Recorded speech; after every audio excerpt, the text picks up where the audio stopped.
You got it over there, TJ? I am. Okay, I very didn't good. know we were going now, but hey, I stay ready, Rich, so I don't have to get ready. We are going now. We are going right now. I'm sorry. Did I just audible? Yeah, you audible. Did I really? I thought Yes. I thought we were planning on doing this right here. We now. were. Okay. Let's just do it. Let's ready. Hey. Are you ready? Guys, I Omaha, stay ready, Omaha. Rich. All right, let's You do see it these again. glasses on? Are you ready, Mike? DJ Mikey I'm D. ready, baby. I hit it for All right, TJ. it's time for TJ's big ass grab bag. Take it over, TJ. You know, right? My mom literally just texted me a second ago, Rich. She goes, "Did you do your thing now?" I'm gonna hit her up, Mom. It's right now. All right. Here we go. How about this? You hit your mom up. I'll hit up Bob Costas. All By the right, way, it's a race to see who responds first. All right, like we always do at this time, kaboom! Guess who stepped in the room? TJ here. Listen, Brockman, Del Tufo, Rich, we got the divisional championship weekend. We're all pretty excited, right? So I decided to take a look back, right, and see some of the best divisional championship games that I've ever, conference championship game. No, conference championship games, that I've ever seen. And, you know, I had to make a kind of a cutoff point, guys. So I went from 1990 on because I pretty much can remember pretty much everything from 90 on. So let's kick it off with number 5 as we dig into this big ass grab bag. 1995 AFC Championship game. Pittsburgh. Three River Stadium. I was living in Pittsburgh. I was living in an apartment on Mount Washington. We had a party this day, had about 50 people in the crib to watch this game. The Steelers were favored. They were 11-5. Chiefs snuck into the playoffs at 9-7. Everyone thought the Steelers were going to run away with this game, but they didn't. It was a tight game. The Colts. And at the very end, Rich's boy Jim Harbaugh threw a Hail Mary pass that was dropped by Aaron Bailey in the end zone, but it was like he caught it, then he dropped it, then he caught it, and he dropped. There were bodies everywhere, and it was just panic and commotion. And Aaron Bailey dropped the ball, and the Steelers went on to go to Super Bowl 30. Yeah, that was the captain comeback days of Jim Harbaugh, which is why he's in the Ring of Honor in the home of the Colts. And Jim Harbaugh, man, if people forget, I went back and watched some old film. Jim Harbaugh was pretty good at quarterback, yes, man. He could play quarterback. Yeah, he wasn't bad. If you didn't know, go to YouTube and check them out. All right, coming in at number 4, we've got the 1990 NFC Championship game, which the Giants beat the Niners 15-13. Now, San Francisco was seeking to become the first team to win 3 straight Super Bowls, and it looked like they were about to do it, but then Roger Craig fumbled the ball with about 2.5 minutes left. Lawrence Taylor got the recovery, set up Matt Barr's 5th field goal, and Leonard Marshall ended Joe Montana's and I'm going to get to that. there, Leonard man. Marshall KO'd Joe Montana with a hit in the 4th quarter, right? That left Joe Montana, broke his hand, cracked his ribs, bruised the sternum, bruised his stomach. This game was in 1990, January 21st, 91. Montana didn't play again until 93. That's how bad this hit was. And Giants wouldn't stop the Niners from becoming the first team to three-peat when it looked like they probably were going to do it. All right, at number 3, we've got the 1998 NFC Championship game. Falcons 30, Vikings 27. Now, Vikings were 15-1. Remember, they had this high-powered offense. Rookie Randy Moss, 17 touchdowns that year. Cunningham, man. Yeah, at the time, they set an NFL record with 556 points, if I'm not mistaken, during the season. But then Gary Anderson, who hadn't missed a field goal in 2 seasons, had a chance to put the Vikings up by 10 and essentially seal the game, missed the field goal.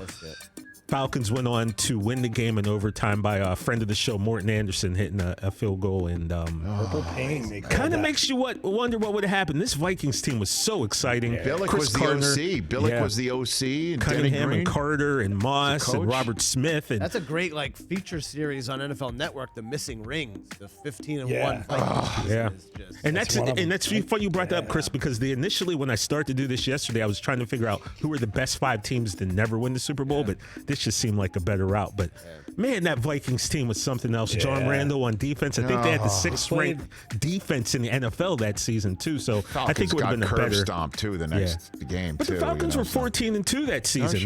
Dan Reeves, may he rest in peace. They were great. The Giants got him. And so coming in at number 2, we have the 2006 AFC Championship game. Colts 38, Pats 34.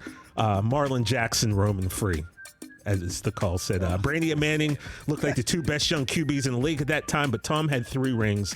Peyton had yet to get there, and it looked like Tom was going to play for his 4th. Sure did. Down 21-3, Colts staged an amazing comeback, and they outscored the Patriots 35-13, and they secured the Sheriff his first trip to the big game. Risha Caldwell dropped a 3rd down that I will never forget. He did.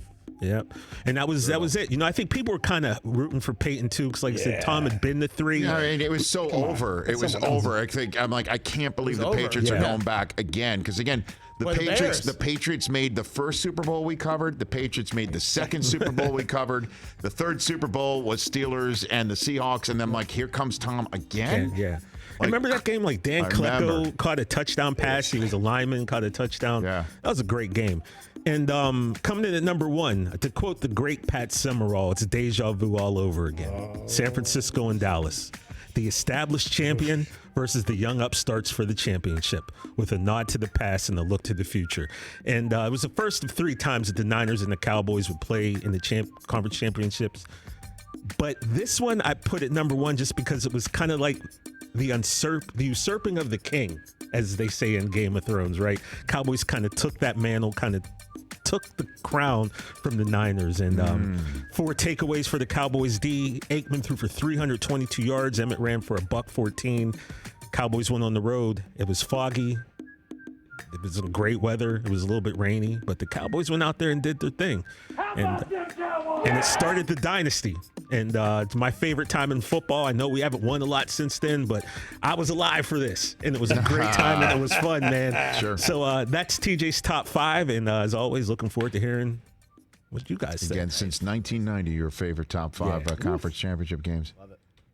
Wow.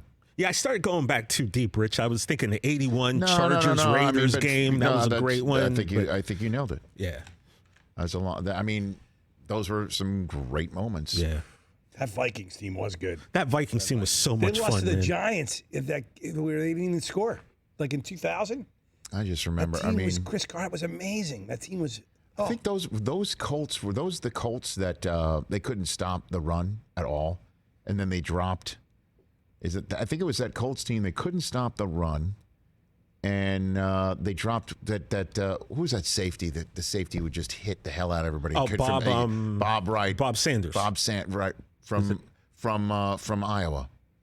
Is that where he went? They dropped him down. Yeah, I believe so. And they just dropped him down in the box, and they stopped everybody, and it stopped the bleeding. You know, that was it, man. Tony Dungy and the Colts win it against Lovie Smith and Rex. Sexy Rexy. I thought for sure that it was going to be Brady in that Super Bowl up 21-3. I thought it was a wrap. Yeah, wrap. Yeah, because didn't Manning have I didn't check. I think he had 2 picks early. That was something Hester's like that. first run. Boom. And the rain. That was Super Bowl, yeah. We're not talking Super Bowl. I know I'm going to Super Bowl. That Bears team they thought they had it. Yeah, Bob Sanders, man. He was he did go to Iowa. You were right. Well, I mean, Bob Sanders was, on. And I know this is kind of heresy to say, but he was on par with Polamalu for a hot minute. Oof. But injuries just kept hurting him. Injuries. Yeah, because he was much slighter. He was 5'8", but he would tear you up. Exactly. Yeah. And they dropped him down in the box, and it's just like, okay, that's one way to fix the run problem. Mm-hmm. That's what everyone was saying. Like, there's no way you could win a Super Bowl when you can't stop the run, and then they did. Yeah, Peyton Manning had a pick 6 that made it 21-3. I thought that was it. I thought that was it. And I'm like, again, I cannot believe it. And I'll be honest with you, I could have very easily put that at number 1, but I know. I'm going to stay true to the game. Cowboys, I get it. It's got to be a Dallas. I'm going to stay true to the game. I get it. And then those Brady men, and for folks of a certain age that might be out there watching us, the Brady Manning years that's right there in the heart of it. Mm-hmm. That we're all talking about, that the dawn of the Allen Mahomes years. Kind of feels the same, sort of right? thing like we're Ben against Brady. Well, Ben against Brady wasn't like Manning against Brady. No. Wasn't the same thing. It's just. Ben in there's kind of like in the 80s when every year you had the Lakers and the Celtics winning every NBA then title. The Pistons came in? Well, even before the Pistons, the Sixers got in there a few times. So it went Celtics, Clippers, Celtics, Sixers, Lakers. Sixers got in with the Lakers last night. Yeah, we did. Tore them up. Yeah, well, Bron didn't play. I mean, come on. Well, hey, you play to win the game, right? Play to win the game. But yeah, the Joe Montana, that Leonard Marshall hit, put him out for a full season. Yeah. Sent him off to Kansas City. He never played for the Niners. No, that was it. He went to the Chiefs after that. Boom. Hey, you watched all the way to the end. Thanks for that. Watch more right here.